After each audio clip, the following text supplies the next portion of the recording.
The preseason, what's the plan on that one? The NFL's plan was they were going to cut it in half, play 2 games, there we go.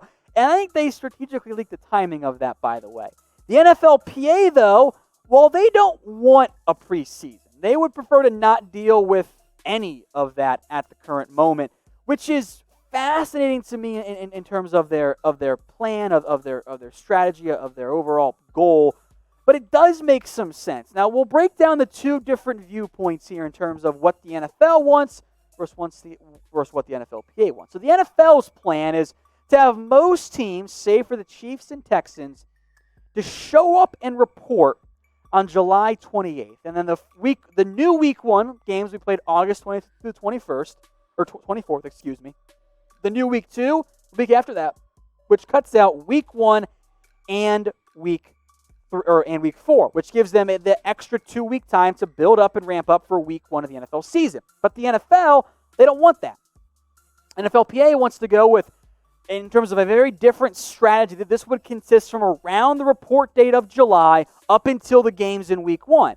You have 3 days of medical checks and tests and all that and equipment, all that getting done, so just prep work stuff. 21 days then of strength and conditioning for players.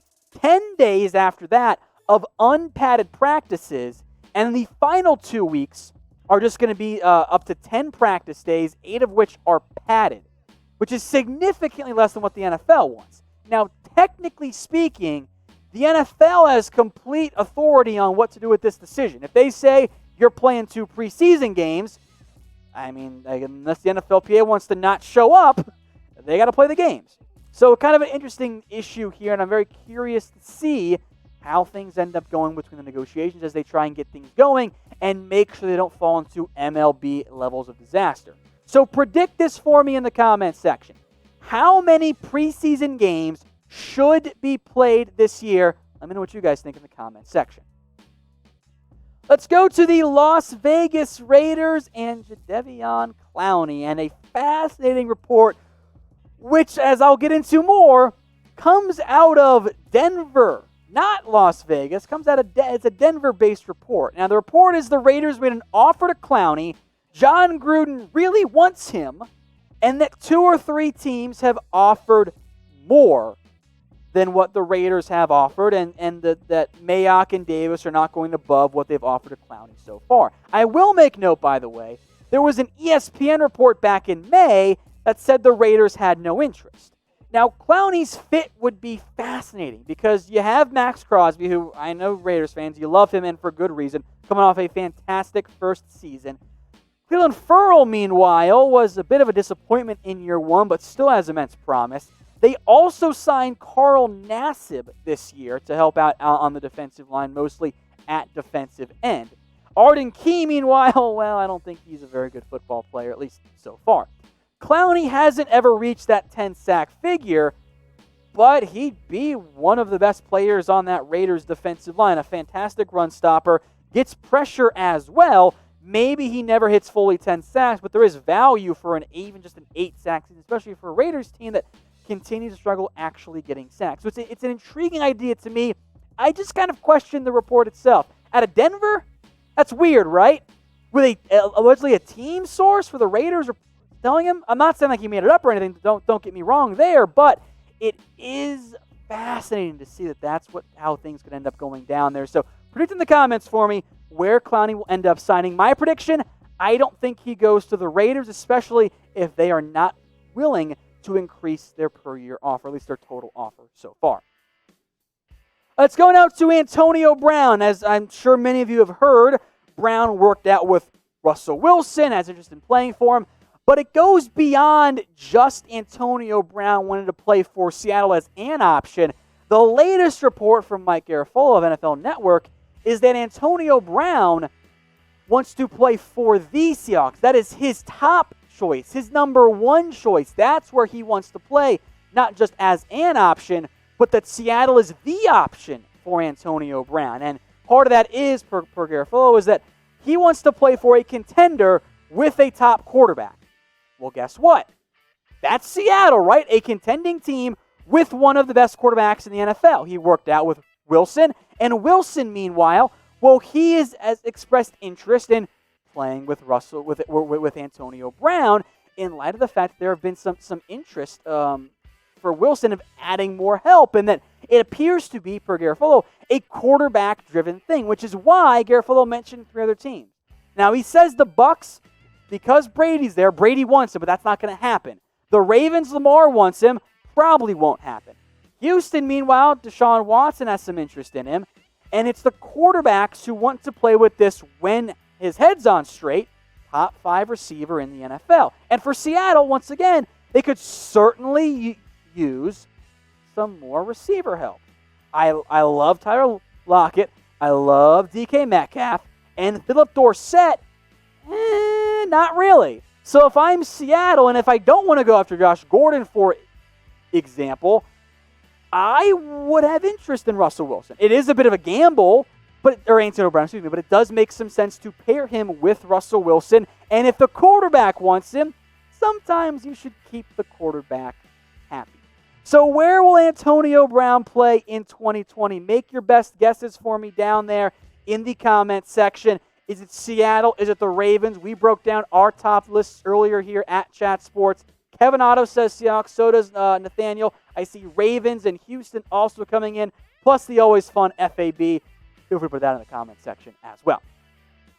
Now, there are some NFL hats on sale for you guys. Chatsports.com/NFL hats. Up to 30% off. I love that Seahawks one, by the way. The neon green, it just works for me. I'm not really sure why. They are all up to 30% off if you use promo code SPARK, by the way, SPARK.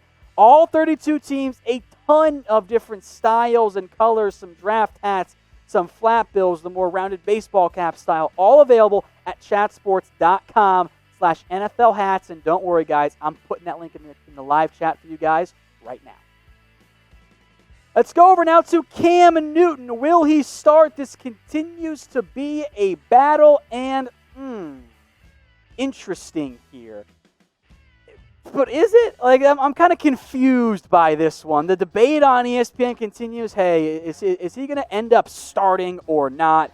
I think he will. Now, Andrew Brand, who used to work for the Packers as part of their front office, says he's not convinced that A, Newton starts, or that B, Newton even makes the team, which seems a little extreme. Now, I get why Brandt says that. The contract itself is not indicative of a starter.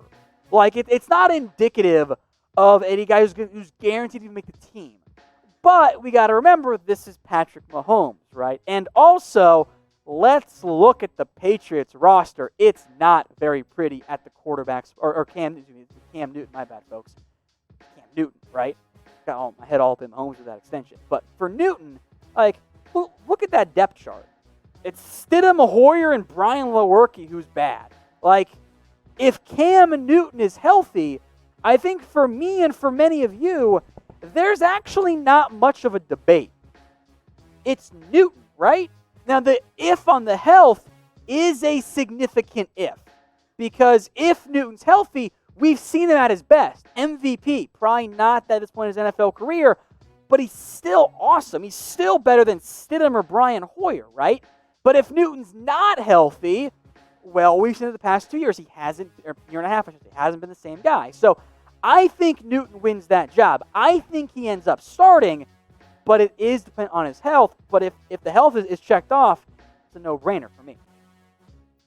Let's go now to the Jets. Some trade rumors around them. Le'Veon Bell. Once again, the trade rumors are back because they will not go away. The Athletic listed Bell as a trade candidate if, a decent-sized if, you're not as big as the Newton if, but if the Jets struggle to start the year with the mindset of, okay, they get to the trade deadline, they trade Bell away, and then the new team either keeps Bell or just ends up cutting it in the end because of the way his contract's set up. Bell's value is brought down because of his contract. It is not a team-friendly one. There's not a ton of guaranteed money left in terms of the signing bonus.